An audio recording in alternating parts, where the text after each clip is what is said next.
രാവിലെ പലഹാരം ഉണ്ടാക്കാറുള്ള വീടുകളിൽ ആഴ്ചയിൽ ഒരു ദിവസമെങ്കിലും നമ്മൾ ഇഡലി ഉണ്ടാക്കാറുണ്ടല്ലേ. എന്നാൽ നമുക്ക് പലപ്പോഴും ഇഡലി ഉണ്ടാക്കുമ്പോൾ ചിലപ്പോഴൊക്കെ ഇങ്ങനെ നല്ല കട്ടിയിൽ വരാറുണ്ട്, തീരെ സോഫ്റ്റ് ആവാറില്ല.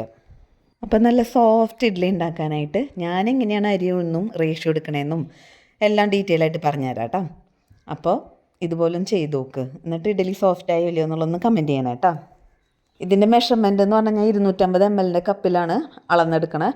അതിൽ 2.5 കപ്പ് പച്ചരി എടുക്കുന്നുണ്ട്. പച്ചരി എന്ന് പറഞ്ഞാൽ നമ്മുടെ റേഷൻ കടയിൽ നിന്ന് കിട്ടുന്ന സാധാരണ പച്ചരി തന്നെയാട്ടോ ഉപയോഗിച്ചാണ്. ചിലർ പൊന്നിയരി എടുക്കാറുണ്ട്, ഇഡ്ഡലി റൈസ് എന്ന് പറഞ്ഞിട്ട് നമുക്ക് വാങ്ങിക്കാൻ കിട്ടും, അതും എടുക്കാറുണ്ട്.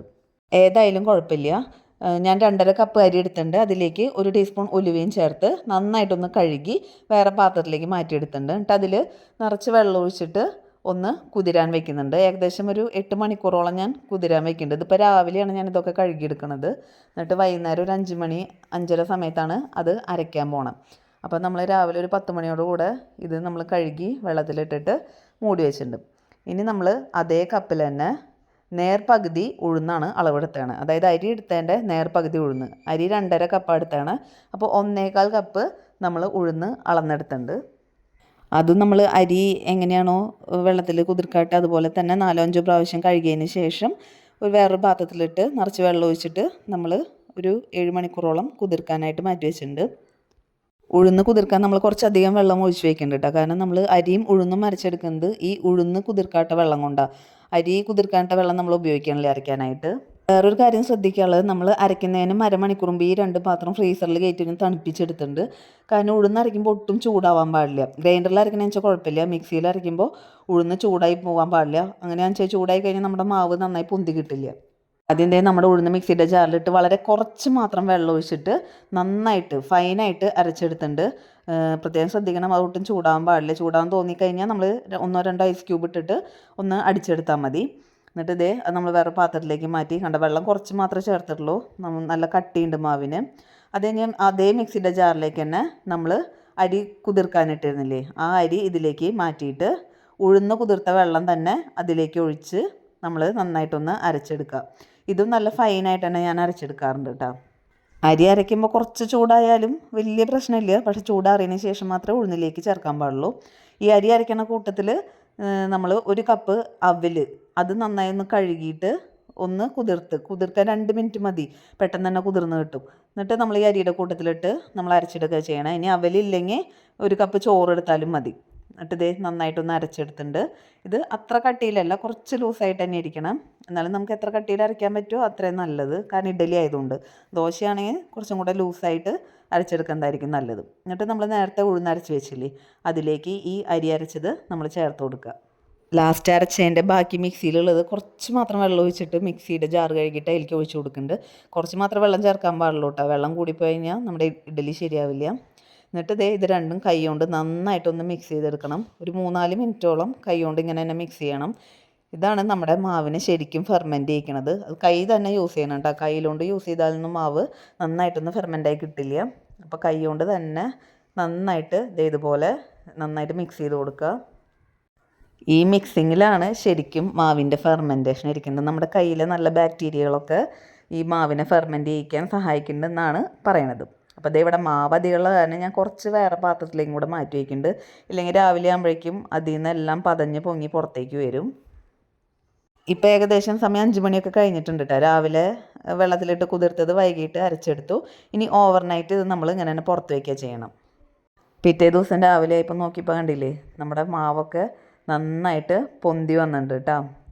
നമ്മൾ 2 പാത്രത്തിലേക്ക് ആക്കി മാറ്റി വെച്ചിട്ടുണ്ടായിരുന്നല്ലോ, അപ്പോൾ 2ലും നന്നായിട്ട് പൊന്തി വന്നിട്ടുണ്ട്. നമുക്ക് ഇങ്ങനെ കണ്ടു കഴിഞ്ഞാൽ നമുക്കങ്ങനെ പെട്ടെന്ന് അറിയണമെന്നില്ല. ഞാനൊരു കയ്യിലെടുത്തിട്ട് ഇളക്കി കാണിച്ചു തരാം. അപ്പോൾ നമുക്ക് മനസ്സിലാവും നന്നായിട്ട് പതഞ്ഞിട്ടാണ് ഇരിക്കണത്. ഞാൻ ഒരു കയ്യിലെടുത്തിട്ട് ഇളക്കി കാണിച്ചു തരാം കേട്ടോ. നോക്കി കണ്ടില്ലേ, നമ്മുടെ മാവ് ഇങ്ങനെ നന്നായി പതഞ്ഞ് നല്ല ടെക്സ്ചറായിട്ടിരിക്കുന്നുണ്ട്. ഇപ്പം നല്ല ചൂടുകാലമായതുകൊണ്ട് നമുക്ക് പ്രത്യേകിച്ച് ഫെർമെൻറ്റ് ചെയ്യാൻ താമസമൊന്നുമില്ല. എന്നിട്ട് നമുക്ക് അതിൽ ആവശ്യത്തിന് ഉപ്പിട്ട് കൊടുത്തിട്ട് നന്നായിട്ടൊന്ന് ഇളക്കി നമുക്ക് ഇഡലി ഉണ്ടാക്കാൻ തുടങ്ങാം. ഇനി തണുപ്പ് കാലമൊക്കെ ആണെങ്കിൽ നമ്മുടെ റൈസ് കുക്കർ ഉണ്ടല്ലോ, അതിലേക്ക് ഇറക്കി വെച്ച് കഴിഞ്ഞാലും നമ്മുടെ ഇഡലി വേഗം തന്നെ ഫെർമെൻറ്റ് ചെയ്ത് കിട്ടും കേട്ടോ. ഇനി നമ്മുടെ ഇഡലി തട്ട് ഇവിടെ റെഡിയാക്കിയിട്ടുണ്ട്. ഞാൻ ആദ്യത്തെ പ്രാവശ്യം ഇഡലി ഉണ്ടാക്കുമ്പോൾ അതിൽ കുറച്ച് വെളിച്ചെണ്ണ ഒഴിച്ച് നന്നായിട്ടൊന്ന് പരട്ടി കൊടുത്ത് അതൊന്ന് ഇഡലി പാത്രത്തിലിട്ട് നന്നായി ചൂട് കയറ്റിയതിന് ശേഷമാണ് ഇഡലി മാവ് അതിലേക്ക് ഒഴിക്കാറ്. കാരണം അങ്ങനെ ചെയ്യുമ്പോൾ ഇഡലി ഒട്ടിപ്പിടിക്കാറില്ല. അല്ലെങ്കിൽ സ്റ്റീൽ പാത്രത്തിൽ അധികം ഒട്ടിപ്പിടിക്കില്ല. എന്നാലും ഇങ്ങനെ പല വീഡിയോസിലും കണ്ട കാരണം ഞാൻ അങ്ങനെ ചെയ്യാറ്. ആദ്യത്തെ പ്രാവശ്യം മാത്രമേ ഓയിൽ ഇങ്ങനെ അപ്ലൈ ചെയ്യാറുള്ളൂ. പിന്നെയൊന്നും ഓയിൽ തേച്ച് കൊടുക്കാറില്ല കേട്ടോ. ഇതേ നമ്മുടെ ഇഡലി പാത്രത്തിൽ നിന്ന് ആവി നന്നായി വന്നപ്പോൾ നമ്മുടെ ചെറിയ തട്ടെടുത്ത് ആദ്യം വെച്ച് കൊടുത്തു. അപ്പോൾ നന്നായി ചൂടായതിന് ശേഷം നമ്മൾ അത് മാറ്റി വെച്ച് അതിലേക്ക് മാവ് വേഗം തന്നെ ഒഴിച്ചു കൊടുക്കും. പുറത്ത് കുറേ നേരം വെച്ച് കഴിഞ്ഞാൽ അതിൻ്റെ ചൂടാറും. അപ്പോൾ നമ്മളത് പുറത്തിറക്കി വെച്ച ഗ്യാപ്പിൽ തന്നെ നമ്മൾ അടുത്ത തട്ട് അതിലേക്ക് കയറ്റി വെച്ചതിന് ശേഷമാണ് നമ്മൾ ഇതിലേക്ക് മാവ് ഒഴിക്കണത്. അപ്പോഴത്തേക്കും ഇത് കഴിയുമ്പോഴേക്കും അടുത്തത് നന്നായി ചൂടായി കിട്ടും. എന്നിട്ട് നമ്മൾ ആ ഓരോ കുഴിയുടെയും 3/4 ഭാഗത്തോളം മാവ് ഒഴിക്കണുള്ളൂ. കാരണം ഇഡലി വെന്ത് വരുമ്പോൾ നന്നായിട്ട് വീർത്ത് വരും. അപ്പോൾ നിറച്ചൊഴിച്ച് കഴിഞ്ഞ് കഴിഞ്ഞാൽ അത് പുറത്തേക്കൊക്കെ എല്ലാ ഇഡലികളും പരസ്പരം മുട്ടിപ്പിടിക്കും. അപ്പോൾ നമ്മൾ 3/4 ഭാഗത്തോളം മാത്രം മാവ് കോരി ഒഴിച്ചിട്ടുണ്ട്. അതിന് ശേഷം നമ്മൾ അടുത്ത തട്ടും എടുക്കുകയാണ്. ആ ഗ്യാപ്പിൽ അത് നന്നായി ചൂടായി കിട്ടിയിട്ടുണ്ടാവും. എന്നിട്ട് നമ്മൾ അതിലേക്കും മാവ് ഒഴിക്കുകയാണ് ചെയ്യണത്. ഈ ഓയിലൊഴിച്ച് നമ്മൾ ചൂടാക്കിയിട്ട് മാവ് ഒഴിക്കുന്നതൊക്കെ അലുമിനിയം പാത്രത്തിലാണെങ്കിൽ കറക്റ്റായിട്ട് എന്താ പറയുക ഒട്ടും ഒട്ടിപ്പിടിക്കാണ്ട് കറക്റ്റ് കിട്ടാറുണ്ട് കേട്ടോ. അതിന് വേണ്ടിയിട്ടാണ് പലരും അങ്ങനെ ചെയ്ത് കണ്ടേക്കണം. ഞാൻ പിന്നെ സ്റ്റീൽ പാത്രത്തിലായാലും ഇങ്ങനെ ചെയ്യണമെന്ന് മാത്രം അങ്ങനെ അധികമൊന്നും ഒട്ടിപ്പിടിക്കാറില്ല. നമ്മുടെ ഇഡലി പാത്രത്തിലേക്ക് ആദ്യത്തെ തട്ട് ഇറക്കി വെച്ചു. അതേപോലെ തന്നെ നമ്മൾ രണ്ടാമത്തെ തട്ടും ഇറക്കി വെച്ച് മൂടി വെച്ച് ഒരു 10 മിനിറ്റോളം ഒന്ന് ആവിയേറ്റെടുത്താൽ മതി. അപ്പോഴത്തേക്കും നമ്മുടെ ഇഡലിയൊക്കെ വെന്ത് കിട്ടും. തീ ഒരു മീഡിയം ഫ്ലെയിമിൽ വെച്ചാൽ മതി കേട്ടോ. ഇതേ നമ്മുടെ ഇഡലിക്ക് ആവശ്യമായിട്ടുള്ള സാമ്പാർ അപ്പുറത്ത് തിളയ്ക്കുന്നുണ്ട്. അപ്പോൾ ഇഡലിക്ക് സാമ്പാറും ചട്നിയും മസ്റ്റാണല്ലോ നമുക്കെല്ലാവർക്കും. ഇതേ ചട്നി ഇവിടെ റെഡി ആയിട്ട് അരച്ച് വെച്ചിട്ടുണ്ട്. ഞാൻ വറുത്തിടണം. സാമ്പാറും ചട്നിയും ഞാൻ ഒരുമിച്ച് വറുത്തിടും. അപ്പോൾ പണി എളുപ്പമാവുമല്ലോ. അപ്പോൾ നമുക്ക് 10 മിനിറ്റ് കഴിഞ്ഞിട്ട് നോക്കാം. നമ്മുടെ 10 മിനിറ്റ് കഴിഞ്ഞപ്പോൾ നമുക്കൊന്ന് തുറന്ന് നോക്കിയാലോ. തുറക്കുമ്പോൾ സൂക്ഷിച്ച് കൈ പൊള്ളാണ്ട് തുറക്കണം കേട്ടോ. നമ്മുടെ ഇഡലിയൊക്കെ നന്നായി വെന്ത് കിട്ടിയിട്ടുണ്ട്. ഇത് വെന്തോന്ന് അറിയാനായിട്ട് ഒരു ടൂത്ത് പിക്കോ അങ്ങനെ എന്തെങ്കിലും ഉപയോഗിച്ചൊന്ന് കുത്തി നോക്കിയാൽ അതിൽ പറ്റി പിടിച്ചിട്ടുണ്ടോ നോക്കുക. അതിലൊന്നും പറ്റി പിടിച്ചിട്ടില്ലെങ്കിൽ വെന്തോന്ന് അർത്ഥം. നമുക്ക് പിന്നെ സ്ഥിരം ഉണ്ടാക്കണ കാരണം ഏകദേശം അറിയാം. 10 മിനിറ്റ് കൊണ്ട് തന്നെ നന്നായി വെന്ത് കിട്ടിയിട്ടുണ്ടാവും. എന്നിട്ട് അത് പുറത്ത് വെച്ച് ഒന്ന് ചൂടാറിയതിന് ശേഷം നമ്മളത് ഡീമോൾഡ് ചെയ്തെടുക്കണുള്ളൂ കേട്ടോ.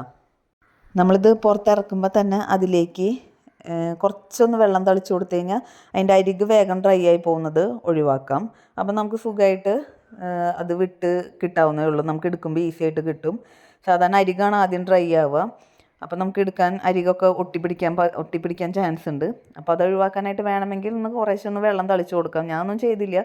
അല്ലാണ്ട് തന്നെ നമുക്ക് സുഖമായിട്ട് ഇഡ്ഡലി എടുക്കാൻ പറ്റുന്നുണ്ട്. അങ്ങനെ എല്ലാ ഇഡ്ഡലിയും ഞാൻ കാസറോളിലേക്ക് മാറ്റിയിട്ടുണ്ട് കേട്ടോ. ഇനി വീണ്ടും ഇതേ സ്റ്റെപ്പ് തന്നെ റിപ്പീറ്റ് ചെയ്ത് നമുക്ക് ആവശ്യമുള്ളത്ര ഇഡ്ഡലി ഉണ്ടാക്കിയെടുക്കാം. അപ്പോൾ ഒരു പാത്രത്തിലേക്ക് ഇഡ്ഡലി എടുത്തിട്ടുണ്ട്. ആവശ്യത്തിന് സാമ്പാറും ചട്നിയും ഒഴിച്ചിട്ടുണ്ട്. എന്നിട്ട് നമുക്ക് കഴിച്ചാലോ. തൊട്ടപ്പുറത്ത് തന്നെ കാപ്പിയും എടുത്ത് വെച്ചിട്ടുണ്ട് കേട്ടോ. അപ്പോൾ രാവിലത്തെ ബ്രേക്ക്ഫാസ്റ്റ് ഉഷാറായില്ലേ. അപ്പോൾ ഇഡ്ഡലി ഇനി ഉണ്ടാക്കിയിട്ട് ശരിയായില്ല എന്ന് പറയുന്നവരൊക്കെ ഇതുപോലെ ഒന്ന് ട്രൈ ചെയ്ത് നോക്ക്. നമ്മുടെ സാധാ പച്ചരി വെച്ചിട്ട് തന്നെ നമുക്ക് ഇതുപോലെ നല്ല സോഫ്റ്റ് ആയിട്ടുള്ള ഇഡ്ഡലി ഉണ്ടാക്കിയെടുക്കാവുന്നേ ഉള്ളൂ. അപ്പോൾ വീഡിയോ ഇഷ്ടമായ എന്ത് ചെയ്യണം? ഇഷ്ടമായ ലൈക്ക് ചെയ്യുക, ഷെയർ ചെയ്യുക, കമൻറ്റ് ചെയ്യുക, അതുപോലെ തന്നെ സബ്സ്ക്രൈബ് ചെയ്യുക.